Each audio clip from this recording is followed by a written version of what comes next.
Good day, sir. I'm Gerald Manimog. Today I will discuss the topic all about Archimedes principle and its application in maritime transportation.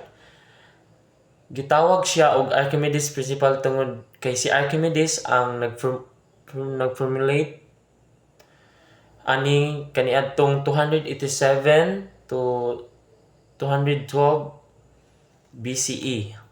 Og iyang gi-introduce ang principle of buoyancy. It's short of Archimedes principle na ga-explain if naa siya'y butang nga mahumol sa tubig or kining gitawag og partially misere. It's a means katunga lang nga part sa object nga mahumol tungod kay naka-experience kini og mas forces nga isa ka forces gitawag na siya og buoyant forces, mootoy forces nga mobira pa ibabaw, ug gravity forces nga mobira pa ubos, ug magtagbo ang duha ka forces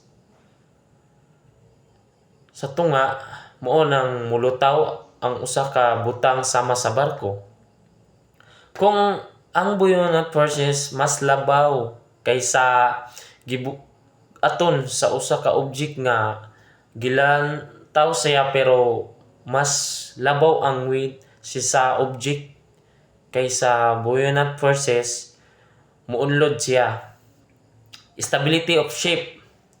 Ang naval architect ga-design siya nga ibutang sa sakto nga posisyon ang buoyant forces og gravitational forces para stable ang barko og malikayan na muunlod kini. Mao sad ni rason nganong mulutaw ang barko tungod sa tabang sa Archimedes principle.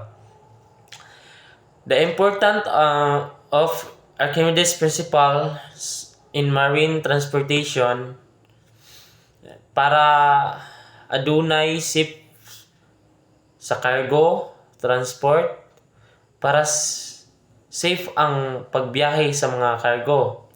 Sa passengers ship safety, para malikayan ang